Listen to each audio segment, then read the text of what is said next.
Me llaman el desaparecido cuando llega ya. Es tiempo de libros que desesperan. De nuevo, otra vez con nosotros, nuestro parcero favorito, Alexis Argüello Sandoval, desde el pasaje Núñez del Prado. Hoy comentando la obra Las Cabezas Trocadas. Vamos a ponerle play. Hola, soy Alexis Argüello Sandoval, desde el pasaje Marina Núñez del Prado, rodeado de libros que desesperan. Y en esta ocasión les traigo un título que es Las Cabezas Trocadas de Thomas Mann, que es un libro que se basa en una leyenda india.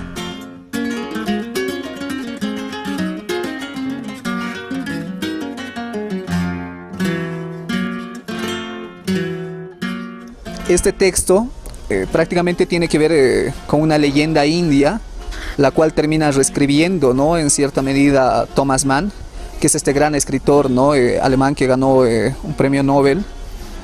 ¿Y de qué va prácticamente el texto? En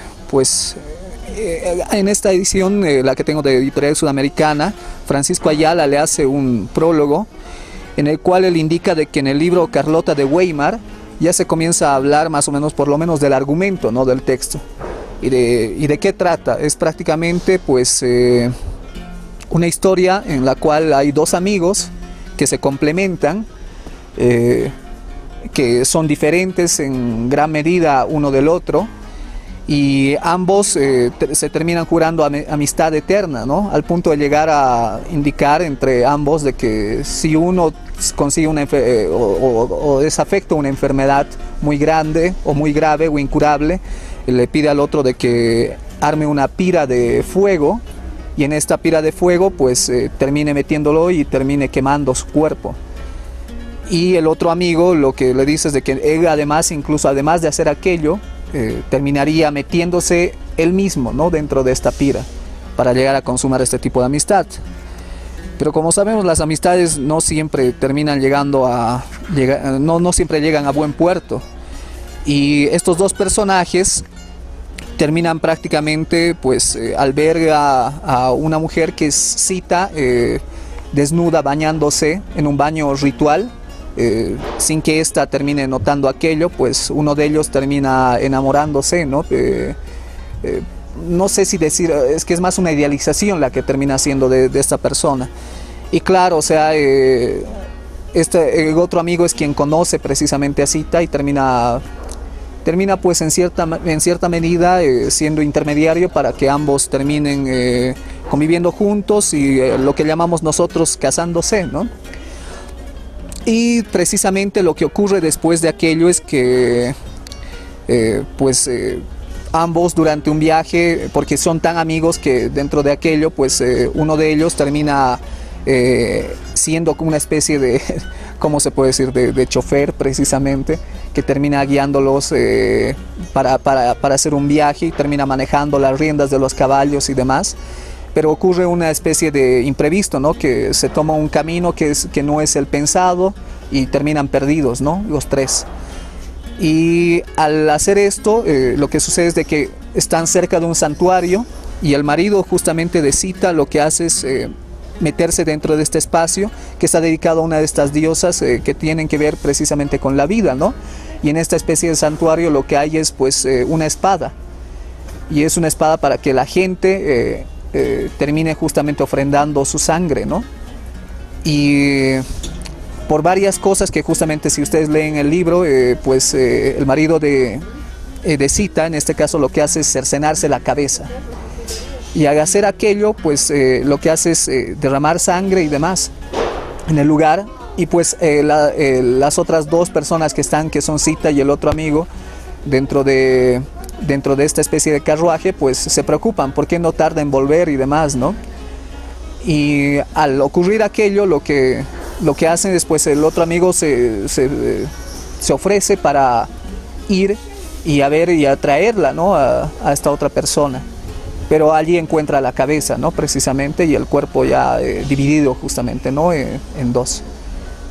Y bueno, recordando la promesa, y aparte además debido a que este santuario tiene este tipo de peculiaridad, esta otra persona igual decide cercenarse también la cabeza.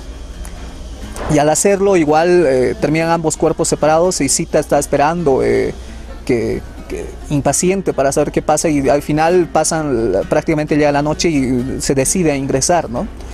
Y al hacerlo ve de que en el lugar pues están los dos cuerpos tirados, está la espada tirada y están las dos cabezas, ¿no?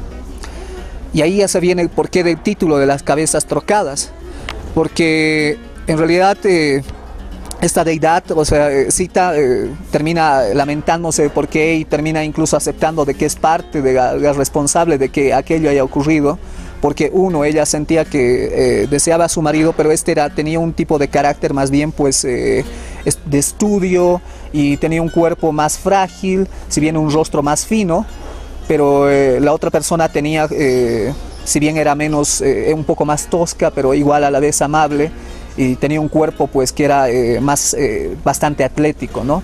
Y era pues objeto de deseo este cuerpo, ¿no? De ella, y claro, en cierta medida se siente culpable por aquello, y la deidad, o sea, lo que hace es pues prácticamente recriminarle y decirle cómo puede llegar a decir ese tipo de cosas, y pensar porque la deidad al comunicarse con ella le indica de que lo que está haciendo es cometiendo una especie de blasfemia, ¿no?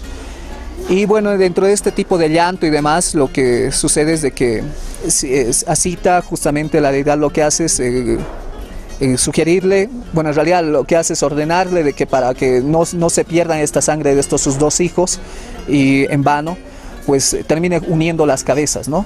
Y lentamente, ¿para qué? Para que la sangre igual ingrese al cuerpo, toda la sangre derramada, y bueno, pues estas terminen volviendo al cuerpo, pero ella comete el error de trocar las cabezas.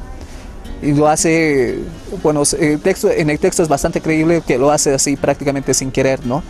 Y haciendo, uniendo la cabeza al cuerpo al revés, pero no como si la cabeza estuviese mirando a la espalda, ¿no? Sino más bien en el otro sentido, como les digo, intercambiando prácticamente aquello.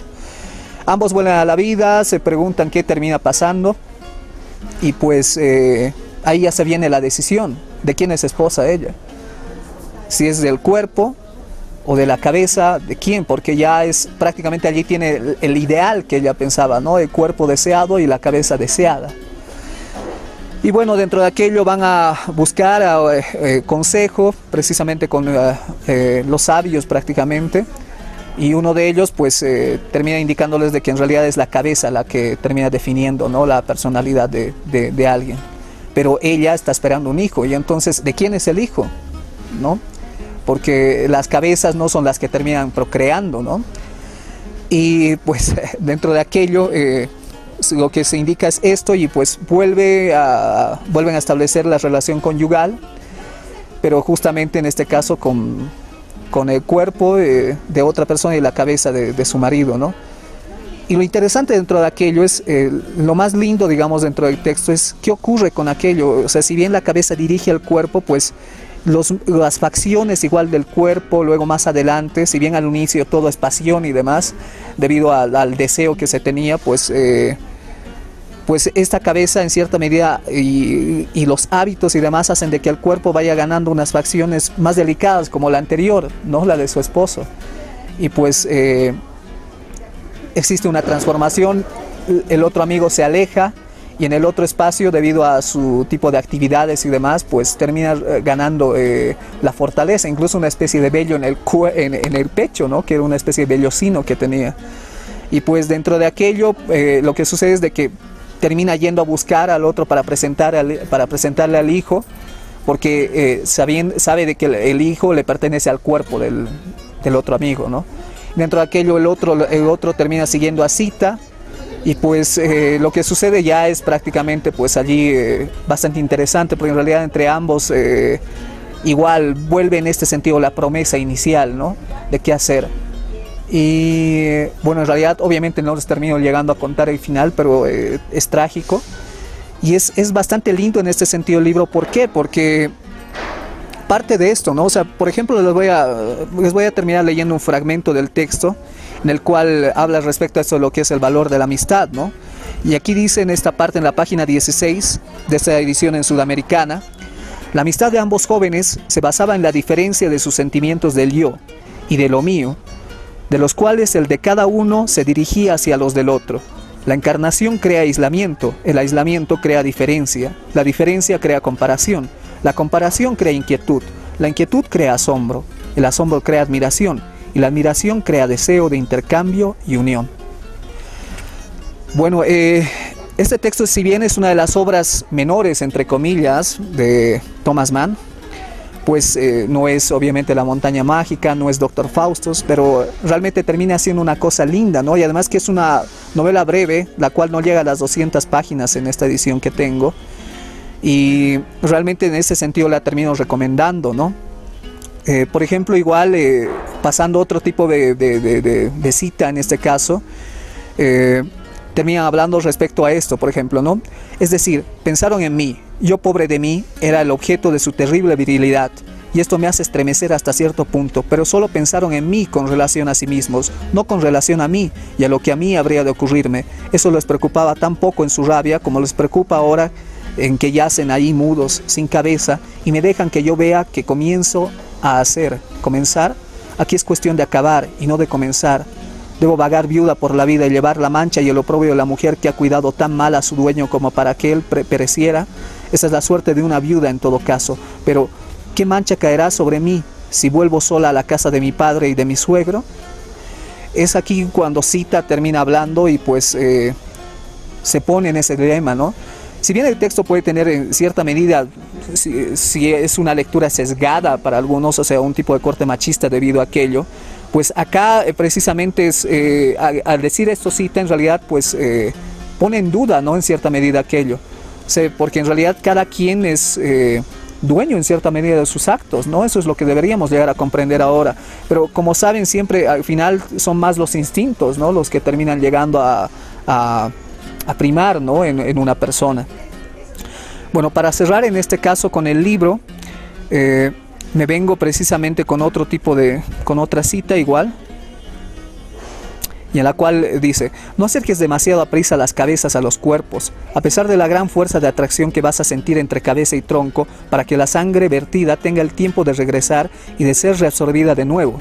La cosa se produce con celeridad mágica, pero se necesita un momento. Espero que habrás escuchado. Apresúrate entonces, pero hazlo bien y no vayas en tu aturdimiento a ponerle las cabezas al revés y anden con la cara en la nuca y se conviertan en la irrisión de las gentes. Hazlo. Si esperas a mañana, será demasiado tarde. Y es aquí durante este tipo de, ¿cómo se puede decir?, celeridad, actuar demasiado rápido a veces, es más o menos una especie de metáfora, ¿no? A llevarnos a meditar en cierta medida en algún momento respecto a nuestros actos.